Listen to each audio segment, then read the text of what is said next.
तो मूवी शुरू होती है एक ऐसे घर को दिखाते हुए जहाँ पे एक कपल रहा करता था। वो अपने घर में सुकून से रहा करते थे। अब इस कपल में से आदमी वॉशरूम में होता है और उसकी वाइफ बाहर होती है। लेकिन जब वो आदमी वॉशरूम से बाहर आता है तो देखता है किसी ने शीशे पर खून के साथ योर नेक्स्ट लिखा होता है और नीचे साथ ही उसकी बीवी भी पड़ी होती है जिसे किसी ने बहुत बुरे तरीके से कत्ल कर दिया था। उसका काफी ज्यादा खून बह रहा था। ज्यादा देर नहीं गुजरती कि तभी वहां कोई आता है जिसने वुल्फ मास्क पहना होता है। उसके हाथ में एक बड़ा सा डैगर यानी खंजर होता है जिसको वो उस आदमी के अंदर घुसा देता है और उसकी जान ले लेता है। इस सीन को 3-4 दिन गुजर जाते हैं और उनके नेबरहुड में एक कपल आता है। वो लोग काफी एक्साइटेड दिख रहे थे, उनमें काफी प्यार था और उनकी एनिवर्सरी आने वाली थी जिसको सेलिब्रेट करने के लिए उन लोगों ने अपने काफी ज्यादा रिलेटिव्स को बुलाया था और अपने घर में एक गेट टुगेदर रखने वाले थे। इस कपल में से औरत पूरे घर की सफाई कर रही होती है तो उसे ऐसे फील होता है जैसे ऊपर कोई है। तो वो अपने हस्बैंड को बताती है। अब उसका हस्बैंड ऊपर देखने जाता है और उस रूम का दरवाजा खोलने ही वाला होता है कि तभी उसका बेटा अपनी दोस्त के साथ वहां पर आता है और अपने फादर को ऐसा करने से मना करता है और कहता है नीचे आ जाए, हम लोग आ चुके हैं। ये इस कपल का छोटा बेटा होता है और जो इसकी दोस्त थी उसका नाम एरन होता है। उसको ये फैमिली काफी अच्छी लगती है। अब सुबह होते ही उस कपल का बड़ा बेटा ड्रेक आ जाता है, उसके साथ उसकी वाइफ भी होती है। लेकिन उन दोनों की नेचर ज्यादा अच्छी नहीं थी, वो दिल के भी अच्छे नहीं थे, हमेशा लोगों का दिल दुखाते रहते और लेम जोक सुनाते रहते। अब रात को ड्रेक की बहन आ जाती है और उसका दोस्त भी उसी के साथ होता है और थोड़ी ही देर बाद ड्रेक का छोटा भाई जो कि सबसे छोटा होता है वो भी अपनी दोस्त के साथ यहाँ आ जाता है। अब ये सब लोग पूरे हो जाते हैं और डिनर टेबल पर बैठ जाते हैं। लेकिन तभी उस कपल की बेटी के दोस्त को कुछ आवाजें आती हैं। वो खिड़की के पास जाता है ताकि देख सके, लेकिन तभी कोई एरो उड़ता हुआ उसके सर में आकर लगता है। वो उसके दिमाग के आर पार हो जाता है जिससे उसकी वहीं पर डेथ हो जाती है। ये देख के वहाँ पर मौजूद सब लोग चिल्लाने लगते हैं क्योंकि उन्हें इस पर यकीन ही नहीं आ रहा होता और उनकी अच्छी खासी नाइट और गेट टुगेदर खराब हो चुका था। उन्हें समझ नहीं आता कि ये तीर शूट करने वाला था कौन और आखिर ऐसा किया क्यों गया कि देखते ही देखते पूरे घर में चारों तरफ से एरोस आने लगते हैं। ये तीर शीशे तोड़ते हुए अंदर आ रहे थे, यानी इनमें काफी ताकत थी और इसी सब में ड्रेक को भी एक तीर लग जाता है। अब एरिन इस सब सिचुएशन को संभालने के लिए एम्बुलेंस को कॉल करती है। सबको कहती है कि आपको हिम्मत नहीं हारनी। वो पुलिस को भी कॉल करती है लेकिन कहीं पर भी कॉल जा ही नहीं रही होती। वो उस नंबर पर एक टेक्स्ट ड्रॉप कर देती है ताकि जब सिग्नल्स आए तो उसका मैसेज वहां डिलीवर हो जाए। अब उस कपल की बेटी कहती है क्योंकि यहाँ सिग्नल्स नहीं आ रहे तो मैं सेलफोन बाहर लेकर जाती हूँ ताकि सिग्नल्स आ सके। तो वो तेजी से भागने लगती है कि कहीं कोई उसे एरो न लग जाए, लेकिन दरवाजे के बाहर बहुत ही बारीक फायर होती है जो कि कोई भी देख नहीं सकता था। उसके भागने की वजह से उसका गला कट जाता है जिसे देखकर सब बहुत रोने लगते हैं, स्पेशली उसकी मदर। तो उसके फादर अपनी वाइफ को उनके कमरे में लिटा देते हैं कि अभी आप रेस्ट करें। वो अभी भी रो रही होती है कि तभी उन्हें आवाज आती है जैसे बेड के नीचे कोई है और जब वो पीछे मुड़कर देखती हैं तो वही वुल्फ मास्क वाला आदमी होता है जो कि उसी चाकू से उनके फेस पर फायर करता है जिससे वो भी मारे जाते हैं। अपनी वाइफ की आवाज सुनकर जब वो आदमी ऊपर आता है, यानी इन सब बच्चों का फादर, तो ये सब देख के काफी रोने लगता है। उनके बच्चे उन्हें चुप करवाते हुए नीचे लेकर आते हैं, लेकिन ड्रेक की वाइफ वहीं पर होती है और उस रूम में यू आर नेक्स्ट लिखा हुआ था जैसे हमने पहले देखा। जब वो लड़की बेड के नीचे देखती है तो वही वुल्फ मास्क वाला आदमी होता है। वो नीचे आकर रोने लगती है और सबको बताती है कि वो अभी भी वहीं पर है। वो घर से बाहर आ जाती है। उसका हस्बैंड ड्रेक भी उसके पीछे आता है लेकिन उसके सर में एरो लगा होता है और वो उसी वायर से टकराने की वजह से वहीं पर गिर जाता है।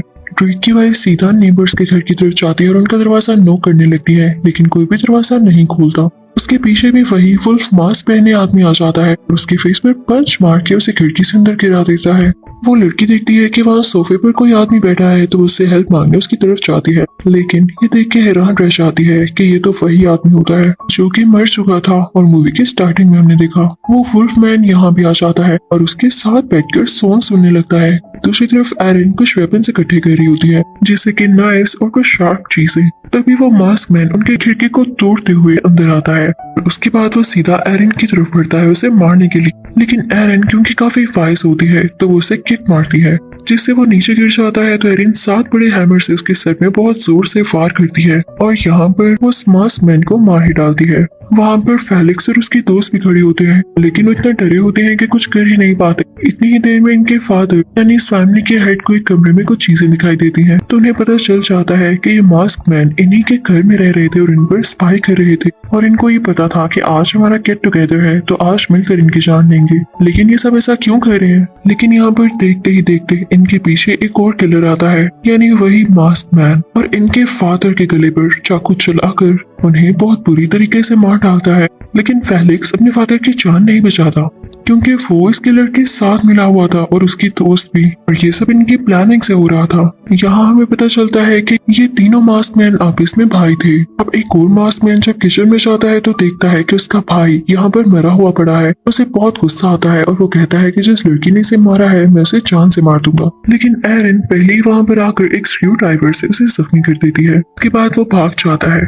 अब फेलिक्स और उसकी दोस्त नीचे आते हैं तो एरिन उनसे कहती है फादर कहाँ है? तो वो कहते हैं ऊपर सो रहे हैं। यहाँ पर एरिन फेलिक्स और उसकी दोस्त से कहती है हमें कुछ वेपन्स तैयार करने होंगे। एरिन एक ट्रैप तैयार करने लगती है जिससे वो उन किलर्स को मारने वाली है। ड्रेक और फेलिक्स नीचे से कुछ वेपन्स लेने जाते हैं जो कि उसमें यूज होने वाले थे। तभी फेलिक्स ड्रेक को बताता है कि तुम्हें पता है तुम्हारी बीवी मारी गई है। तो ड्रेक काफी दुखी हो जाता है और रोने लगता है, और इसी बात का फायदा उठा के फेलिक्स उसके पेट में काफी ज्यादा बार स्क्रू ड्राइवर घुसाता है जिससे उसकी डेथ हो जाती है। अब यहाँ पर फेलिक्स की दोस्त एरिन से काफी चल रही होती है, तो वो एरिन से पूछती है तुम सब कुछ इतनी आसानी से हैंडल कैसे कर लेती हो? तो एरिन कहती है मैंने सीख रखा है, मेरा बचपन सर्वाइवर कैंप में गुजरा है जहाँ हर इमरजेंसी को मैंने डील किया है। अब वो कील लगे ट्रैप्स डोर्स और विंडोज के आगे रख देती है, और जैसे ऊपर ये ट्रैप्स लगाने जा रही होती है तो उसकी नजर इन सब के फादर पर पड़ती है जिनकी जान बहुत बुरी तरीके से ली गई होती है। वो ये देखकर डर जाती है और उसके पीछे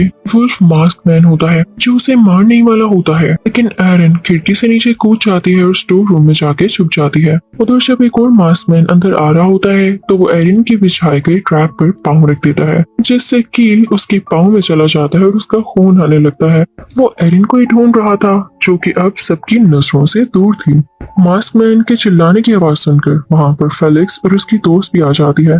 तो मास्क मैन फेलिक्स को ही पकड़ लेता है कि तुम्हारी वजह से मेरा अपना भाई मारा गया है, बताओ क्या होगा अब?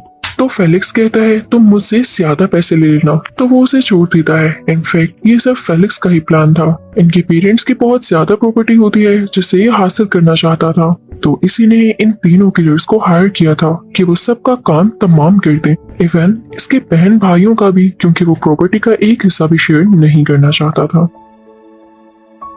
तभी वहाँ एरिन के मोबाइल से आवाज आती है कि मैसेज डिलीवर हो चुका है, लेकिन ये आवाज वो किलर सुन लेता है और एरिन के पीछे आ जाता है। एरिन वहाँ से बाहर आके दूसरे दरवाजे से घर में चली जाती है। उधर फेलिक्स, उसकी दोस्त और एक किलर उसके पीछे जंगल में चले जाते हैं कि शायद एरिन उधर भागी है। अब घर में दूसरा किलर एरिन को देख लेता है और इससे पहले कि वो उसे मारता, एरिन उसके सर में जोर से नाइफ घुसाती है जिससे वो मर जाता है।